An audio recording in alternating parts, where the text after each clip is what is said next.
आज हम लोग पढ़ने वाले हैं सेट के बारे में। सेट किसको कहते हैं? सेट उस कलेक्शन को कहेंगे, किसी भी चीज का कलेक्शन बना सकते हैं हम लोग। उस कलेक्शन को कहेंगे जो कि वेल डिफाइंड होगा।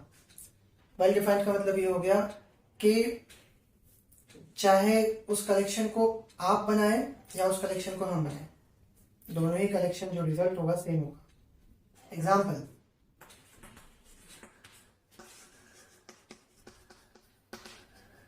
collection of prime numbers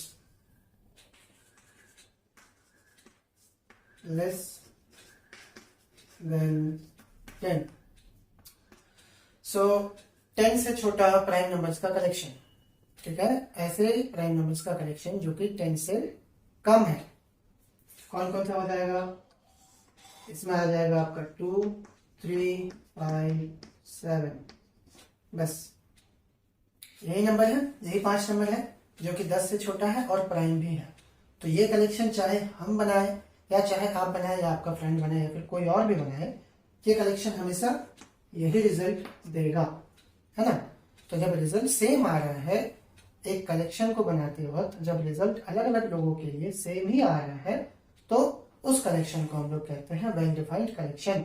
so this collection is a well defined collection और इसीलिए ये सेट है। बात समझ रहा है आप? ये जो कलेक्शन है ये सेट है, ठीक है। एक और एग्जांपल देखेंगे, collection of 10 best writers in Hindi literature, ठीक है।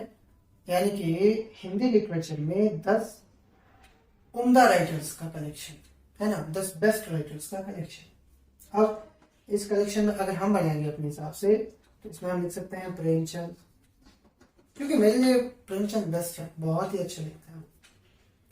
पंत साहब है, उनका नाम लिख देंगे, ठीक है। उसके बाद निराला जी हैं, रेणु जी हैं, महादेवी वर्मा है, एंड सो ऑन। इस तरीके से हम 10 राइटर्स का नाम लिख देंगे, ठीक है। तो ये हुआ मेरे लिए 10 बेस्ट राइटर्स का कलेक्शन हिंदी लिटरेचर। लेकिन जब आपको हम यही कलेक्शन बनाने कहेंगे तो आप जिन जिन राइटर्स को पढ़े हैं, आपको हिंदी लिटरेचर का कितना ज्ञान है, ठीक है। इसके बेसिस पे आप अपने विचार से ये डिसाइड करेंगे कि आपके लिए कौन कौन सा राइटर बेस्ट है, ठीक है। तो जो आपका कलेक्शन होगा वो डिफरेंट हो जाएगा, है ना। क्योंकि आपके लिए 10 बेहतरीन राइटर्स कोई भी हो सकता है, अलग अलग राइटर्स हो सकते हैं। कोई जरूरी थोड़ा है कि मेरी लिस्ट से मैच करेगा ही करेगा। हम मानते हैं प्रेमचंद को बेस्ट, हो सकता है आप ना माने। हम मानते हैं निराला साहब को बेस्ट, हो सकता है आप ना माने। हो सकता है आप ये कहें कि नहीं, निराला जी उतने मतलब है, बहुत अच्छे राइटर हैं, बट मेरे लिए बेस्ट तो कोई और ही है ना। जिसका नाम आपको कोई भी राइटर आप जिनको आप पढ़ते हैं, है ना, उनका नाम लिख सकते हैं। फॉर एग्जाम्पल आशुतोष जैन करके एक है, ठीक है, वो राइटर है, वो भी बेहतरीन लिखते हैं। हो सकता है आपको उनका लिखा पसंद आता हो, तो आप कहेंगे कि मेरे लिए तो बेस्ट राइटर भाई आशुतोष जैन है। और ये आशीष करके है, वो है। तो इस तरीके से जो ये जो कलेक्शन होगा, ये कलेक्शन आपके लिए डिफरेंट होगा, मेरे लिए डिफरेंट होगा। इसका मतलब ये कलेक्शन वेल डिफाइंड नहीं है। वेल डिफाइंड नहीं है, इट मीन्स ये सेट नहीं है। बट ये जो पुराना कलेक्शन था अपना, है ना, प्राइम नंबर्स का कलेक्शन, 10 से छोटे प्राइम नंबर्स का कलेक्शन, वो कलेक्शन सेट है। बात समझ में आ रहा है? सेट कलेक्शन का ही दूसरा नाम है। सो जब चीजों को आप जमा करते हैं और वो जो कलेक्शन बना, वो कलेक्शन अगर कोई और लोग भी बनाता है और दोनों सेम ही आता है, तब उस कलेक्शन को हम लोग वेल डिफाइंड कहते हैं। और वैसे वेल डिफाइंड कलेक्शन का नाम है सेट, ठीक है। इसी तरीके से आप एक और एग्जांपल ले लीजिए कि जो 10 बेहतरीन कलाकार हैं टीवी इंडस्ट्री में, उनका नाम तो आपके लिए अलग हो सकता है, मेरे लिए अलग हो सकता है। तो ये भी वेल डिफाइंड कलेक्शन नहीं है, ठीक है। ये भी वेल डिफाइंड कलेक्शन नहीं है और ये भी सेट नहीं होगा, ठीक है। सारे प्राइम नंबर्स का कलेक्शन पी से इंडिकेट करता है। कौन बना देगा इसमें? 2, 3, 5, 7, 11, 13 डॉट डॉट चलते जाएगा। तो ये सारा प्राइम नंबर्स का कलेक्शन चाहे आप लिखें, हम लिखें, चाहे कोई और लिखे, हमेशा सेम ही आने वाला है, ठीक है। तो जब सेम आने वाला है तो ये वेल डिफाइंड कलेक्शन हुआ, और वेल डिफाइंड कलेक्शन है तो ये सेट है। एक सेट है मेरे पास 1 2 3 4 5 नेचुरल नंबर सेट है ना, नेचुरल नंबर्स का सेट लेस देन 6 लिख देता है। नेचुरल नंबर्स लेस देन 6 ठीक है, ये सेट है। तो इस सेट में कौन कौन सा नंबर आ जाएगा 1 2 3 4 5। अब इसको डिनोट कैसे करते हैं? सबसे पहला काम तो ये करना है कि इस सेट को इसमें जितना भी नंबर है इन सबको ब्रैकेट्स में रखना है, ये ब्रैकेट, ठीक है, मिडिल ब्रैकेट जो है इस ब्रैकेट में रखना है।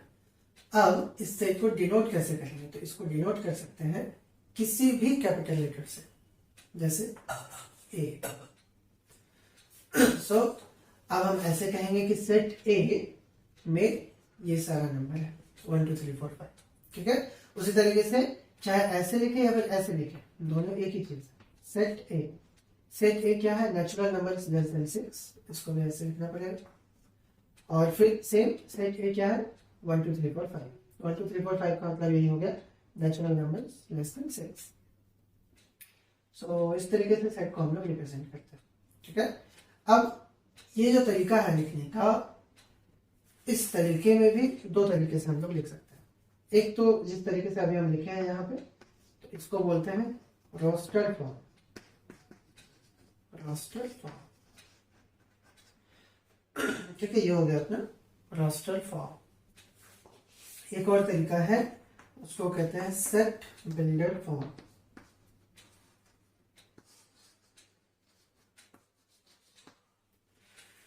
ठीक है, सेट बिल्डर फॉर्म कैसा होता है? जैसे इसी को हम लिख के दिखाते हैं। इस सेट को, सेट ए है अपने पास, इसमें ऐसे लिखेंगे कि set A is the collection of all x, ठीक है। ये सेट ए जो है सारे एक्स का कलेक्शन है, सच दैट इस तरीके से कि x is a natural number less than 6, ठीक है। So set A is the collection of all x such that x is a natural number less than 6, यानी कि A जो है उन सारे x का कलेक्शन है, ठीक है, उन सारे x का कलेक्शन है जहां पर x क्या है? एक नेचुरल नंबर है लेस देन 6 से छोटा नेचुरल नंबर है x। तो कौन कौन सा आ जाएगा इसमें? 1 आएगा, 2 आएगा, 3 आएगा, 4 आएगा एंड 5 आएगा, ठीक है। सो वही सेट आ गया, वही सारा एलिमेंट्स आ गया। देखिए 1 2 3 4 5 जो ओरिजिनल सेट था मेरा, ठीक। So just it's a way of representation that is called set builder form, ठीक है। सेट बिल्डर फॉर्म में लिखें, रोस्टर फॉर्म में लिखें, तो एक ही चीज है, लेकिन लिखने का दो अलग अलग तरीका है। सो आपको हम बता दें, जैसे अपने पास एक सेट है बी, ठीक है, और इसमें क्या क्या एलिमेंट है? इसमें एलिमेंट है 1 4 9 16, ठीक, ऐसा। अब ये तो हो गया अपना रोस्टर फॉर्म में, इसको लिखना है सेट बिल्डर फॉर्म। तो बिल्डर फॉर्म में कैसे लिखेंगे इसको? ऐसे लिखेंगे, B is the collection of all x such that x is the square of natural numbers, ठीक है, where x lies between 0 and 5। अब क्या मतलब है इस पूरे का? ठीक है, सो ये जो b है, b उन सारे x का कलेक्शन है जो x क्या है? x is the square of natural numbers, है ना। वो x क्या है, नेचुरल नंबर्स का स्क्वायर है, ठीक है। अब कौन कौन से नेचुरल नंबर का स्क्वायर है, तो वहां पे हम लिख दिए कि x कहां से कहां तक लाई करता है, 0 से लेकर 5 तक, यानी कि 0 से बड़ा है और 5 से छोटा। तो 0 से बड़ा कौन होगा, 1 होगा, 2 होगा, 3 होगा, 4 होगा। 5 से छोटा बोला है तो 5 से छोटा 1 2 3 4। सो ये सारा नंबर जो है इसमें आ जाएगा। इन सब का स्क्वायर देखिए, 1 का स्क्वायर 1 है, 2 का स्क्वायर 4 है, 3 का स्क्वायर 9 है, 4 का स्क्वायर 16 है। सो नंबर मिल जाता है। तो कहने का मतलब ये है कि सेट बिल्डर फॉर्म में लिखते वक्त आपको दिमाग दौड़ाना पड़ेगा, ठीक है। हमेशा नेचुरल नंबर नहीं मिलता है, हमेशा ये नहीं कहते हैं, ये नहीं कह सकते हैं कि collection of all x that is less than 16, और लेस देन 16 बोलेंगे तो उसमें सारा आ जाता है ना, 1 1 2 3 4 5 सारा कुछ आ जाएगा। अब वो सारा तो यहाँ पे नहीं है, जो जो है जिस प्रॉपर्टी को फॉलो करता है वही प्रॉपर्टी आपको यहाँ पे बताना पड़ेगा, ठीक है। तो इसी तरीके से एक और एग्जांपल, जैसे एक सेट है अपने पास सी, अब इसमें नंबर क्या क्या है, इसमें नंबर है 1 3 5 7 9 डॉट डॉट डॉट, ये चलते जा रहा है, डॉट डॉट डॉट का मतलब चलते जा रहा है। अब इसको सेट बिल्डर फॉर्म में लिखना, कैसे लिखेंगे, तो लिखेंगे C is the collection of all x such that x is an odd number। खत्म। कि C जो है उन सारे x का कलेक्शन है जहां पर x ऑड नंबर है। देखिए ऑड नंबर सारा है ना, इसमें सारा नंबर है, क्योंकि डॉट डॉट डॉट डाल दिया मतलब सारा है। सो इस तरीके से आपको पकड़ना पड़ेगा कि यहाँ पे आखिरकार पैटर्न क्या चल रहा है, किस प्रॉपर्टी को हर एलिमेंट फॉलो करना है। इसके सेट के अंदर में जितना भी नंबर सब दिख रहा है, नंबर है या कुछ भी है, उनको हम लोग एलिमेंट कहते हैं। सो हर एलिमेंट किस प्रॉपर्टी को फॉलो कर रहा है उस प्रॉपर्टी का यूज करके सेट बिल्डर फॉर्म में लिखा जाता है, ठीक है।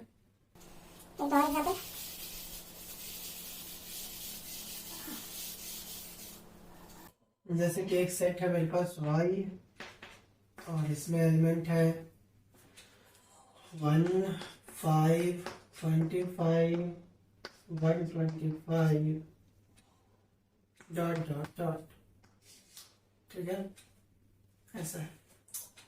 तो अब यहाँ पे समझना पड़ेगा कि भाई ये जो एलिमेंट्स है ये किस प्रॉपर्टी को फॉलो कर रहा है। सो किस प्रॉपर्टी को फॉलो कर रहा है, देखिए 5 पर पावर 0 क्या आता है, 1। 5 पर पावर 1 क्या आता है, 5। 5 पर पावर 2 क्या आता है, 25। 5 पर पावर 3 क्या आता है, 125 डॉट डॉट। क्या यही नहीं है यहाँ पर, है ना, सेम चीज है, सारा पैटर्न फॉलो हो रहा है। अब इसको लैंग्वेज में लिखना, यही प्रॉब्लम है। तो लैंग्वेज में एक तो है ये, एक तो ये बात है कि 5 पर पावर है ना। अब 5 पर पावर क्या है, 0 1 2 3, 3 नंबर, और इसके बाद भी डॉट डॉट डॉट चलते रहेगा, क्योंकि 4 भी आ सकता है, 5 भी आ सकता है, 6 भी, ये अंतहीन तरीके से जो है चलेगा। so, उस बात को हम लोग लिखेंगे, कैसे लिखेंगे देखिए। सो y is the collection of all x such that x is equal to 5 to the power n, where n is a whole number।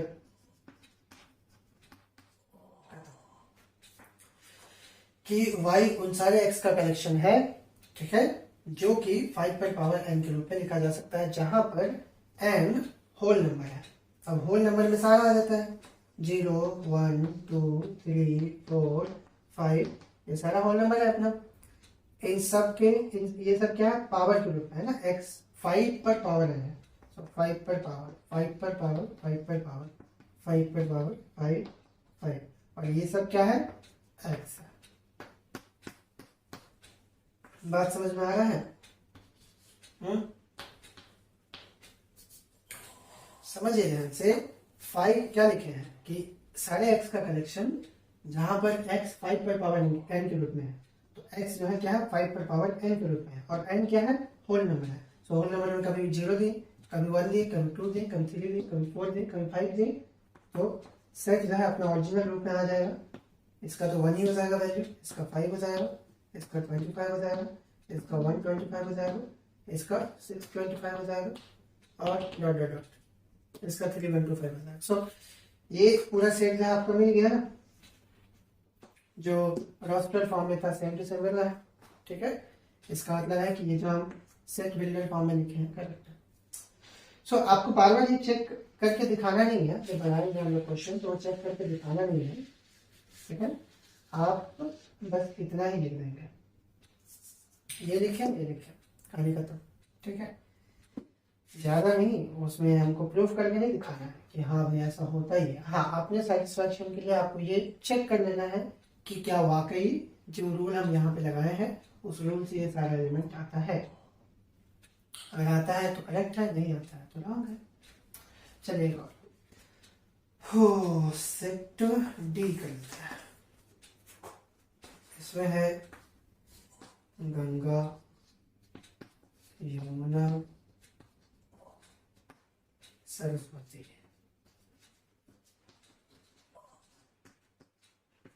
Dot dot dot. ठीक है, और इसमें क्या लिखें, इसमें इसको कैसे सेट बिल्डर फॉर्म में लिखेंगे? so, इसमें लिखेंगे D is a collection of all x where x is a variable, है ना, कि D जो है उन सारे x का कलेक्शन है जो कि एक रिवर है, नदी है। गंगा, जमुना, सरस्वती, नील, जितने भी रिवर है उन सारे, क्योंकि डॉट डॉट डॉट का मतलब है कि सारा रिवर है ना, सारी नदी का नाम लिखा हुआ है यहाँ पे। तो बस इतना लिख करके इसको क्लोज कर देंगे, कहानी खत्म, एक्स इज रिवर। ठीक है, अच्छा एक और चीज बता दें, ना होने के बाद अगर यहाँ पे डॉट डॉट डॉट ना आए, वो सिर्फ जो है 125 तक ही है, तो आप क्या लिखेंगे, क्या करेंगे, इसको सेट बिल्डर फॉर्म में कैसे लिखेंगे? तो ऐसे लिखेंगे कि y is the collection of all x where x is equal to 5 to the power n such that n lies between 0 and 5. ठीक है, 5 से 4। क्या मतलब हुआ इसका कि y is a collection of x, all x such that x is equal to 5 to the power n, कि उन सारे x का कलेक्शन है y जो कि 5 to the power n के रूप में लिखे जा सकते हैं, जहां पर n का वैल्यू 0 से बड़ा है, 4 से छोटा है। ठीक ना, क्या क्या आ जाएगा, 0 से बड़ा 1 2 3, 4 से छोटा है ना, सो इतना ही नंबर आएगा। और x है 5 पर पावर n के रूप में, n ये हो गया अपना, 5 पर पावर n करेंगे तो ये होगा, ये होगा और ये होगा। कितना आ जाएगा वैल्यू, 5 25 125, 3 एलिमेंट मिल गया आपको, लेकिन 1 भी है, 1 तो नहीं मिला। सो अब क्या करना पड़ेगा, यहाँ पे इक्वल कर देना पड़ेगा। n इज ग्रेटर देन और इक्वल टू 0, यानी कि n का जो वैल्यू है वो 0 से बड़ा भी है और 0 के बराबर भी है। तो 0 के बराबर का मतलब 0 भी आ जाएगा n का वैल्यू, तो 5 पर पावर 0 का वैल्यू 1, तो इसको ऐसे लिखना पड़ेगा। ठीक है, कि n का वैल्यू 0 से शुरू होके 4 तक है, यानी कि 0 1 2 3। अच्छा, तो इस तरीके से सारा एलिमेंट मिल गया और इसका जो है ये सेट बिल्डर फॉर्म हो गया कंप्लीट। अब इसको एक और तरीके से लिख सकते हैं, कैसे? इसको हम लोग लिख सकते हैं लेस देन और इक्वल टू 3, मतलब कि n का जो वैल्यू है वो 0 से बड़ा है या 0 के बराबर है, 3 से छोटा है या 3 के बराबर है। तो 3 से छोटा 2, 3 के बराबर 3, 0 से बड़ा 1, 0 के बराबर 0। सारा वैल्यू आ गया n का, है ना, n का चारों वैल्यू आ गया। और n का वैल्यू जब 5 पर पावर में रखेंगे तो उससे जो है अपना जो एलिमेंट हो वो सारा आ जाएगा, 5 5 और 1 5 25 और 125। तो इस तरीके से जो अपने सेट बिल्डर फॉर्म में लिख सकते हैं इसको। ठीक है, अब एक बार रिव्यू कर लेते हैं क्या क्या बताया।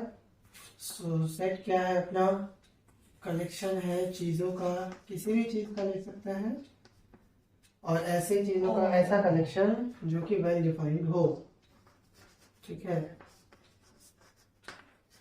ये नहीं कि कोई भी कलेक्शन उठा लिया और बोले कि सर दिस इज सेट, नहीं, वेल डिफाइंड होगा तो ही सेट होगा। वेल डिफाइंड का मतलब क्या है कि अगर हम वो कलेक्शन बना रहे हैं और अगर आप बना रहे हैं तो दोनों का कलेक्शन सेम होगा, that is well defined. So well defined collection is called set. अब इसको रिप्रेजेंट कैसे करते हैं, तो अंग्रेजी के कैपिटल लेटर से इसको रिप्रेजेंट किया जाता है, A B C D, total 26 letters है अपने पास, 26 लेटर से इसको रिप्रेजेंट कर सकते हैं। ओके, उसके बाद इसको लिखने का तरीका क्या क्या होता है, तो लिखने का 2 तरीका है, रोस्टर फॉर्म है और सेट बिल्डर फॉर्म है। सेट बिल्डर फॉर्म, ठीक है। रोस्टर फॉर्म में क्या होता है, एलिमेंट साफ साफ पता चल जाता है कि कौन कौन सा एलिमेंट है, दिख जाता है। सेट बिल्डर फॉर्म में दिखता नहीं है, वो छुपा हुआ रहता है, किसी नियम से बंधा हुआ रहता है और उस नियम का यूज करके हम लोग उस सेट के सारे एलिमेंट्स का पता कर सकते हैं। सो ये अंतर होता है रोस्टर फॉर्म और सेट बिल्डर फॉर्म में, ठीक है। अब कुछ इंपॉर्टेंट बात से बता दें, एक सेट में हम लोग यूजुअली एलिमेंट्स को रिपीट नहीं करते हैं। जैसे ये है अपने पास 1 2 3 4 है ना, सेट ए में 4 एलिमेंट है, 1 2 3 4, ओके। इसमें रिपीट नहीं किया जाता है। फॉर एग्जाम्पल अगर हम ऐसे देखें, नॉर्मली रिपीट नहीं करता, और अगर रिपीट कर भी दें कहीं कभी गलती से तो उसका कोई मतलब नहीं, क्योंकि हम इन दोनों को एक ही एलिमेंट मानेंगे, ठीक है। अभी आपको दिख रहा है कि सर यहाँ पे 5 एलिमेंट है, लेकिन नहीं, 5 एलिमेंट नहीं, सेट के अंदर में एलिमेंट उसी को कहेंगे जो कि एक दूसरे से अलग होगा। नियम गांठ बांध लीजिए, समझ लीजिए, अच्छे से याद कर लीजिए। सेट के अंदर में चाहे कुछ भी रखा हुआ है, वो एलिमेंट तभी कहलाएगा, वो सेट का मेंबर तभी कहलाएगा जब वो रिपीट ना हो, अलग हो, ठीक है। रिपीट हो रहा है तो उसको एक ही एलिमेंट गिनेंगे। जैसे यहाँ पे 1 1 है तो यहाँ पर एलिमेंट जो है सिर्फ एक ही एलिमेंट मानेंगे, ये दोनों मिलकर के एक एलिमेंट हुआ, दूसरा तीसरा चौथा, 4 ही एलिमेंट। इसीलिए कंफ्यूजन ना रखने के लिए हम लोग एलिमेंट्स को रिपीट ही नहीं करते। ये नियम ही बना लिए हैं कि we usually do not repeat elements in a set. एक सेट के अंदर में जितना भी एलिमेंट्स हैं उसको रिपीट नहीं कर सकते, हम लोग नहीं करते हैं नॉर्मली, ठीक है, नहीं करते हैं। और क्या बात हो गया, अगर मान लें तो वही बात हुआ, अगर रिपीट होता भी है तो उसका कोई फर्क नहीं पड़ता। एक और बात है कि एलिमेंट्स को किस ऑर्डर में लिखते हैं, इससे भी कोई फर्क नहीं पड़ता है। जैसे ऐसे करके हम लिखें, ये लिख दें तो भी सेम ही चीज़ है। ऐसा नहीं कि ये डिफरेंट सेट हो गए, ये डिफरेंट सेट हो गए, ये भी सेट ए है, ये भी सेट ए है, एलिमेंट सेम ही है, ऑर्डर से कोई फर्क नहीं पड़ता, ठीक है। सो 2 बात आप ध्यान में रखेंगे, ऑर्डर से कोई फर्क नहीं पड़ता है और रिपीटेशन अलाउड नहीं है, ठीक है। सो बस ये था सेट के बारे में बात। और अब एक्सरसाइज 1.1 बनाइए।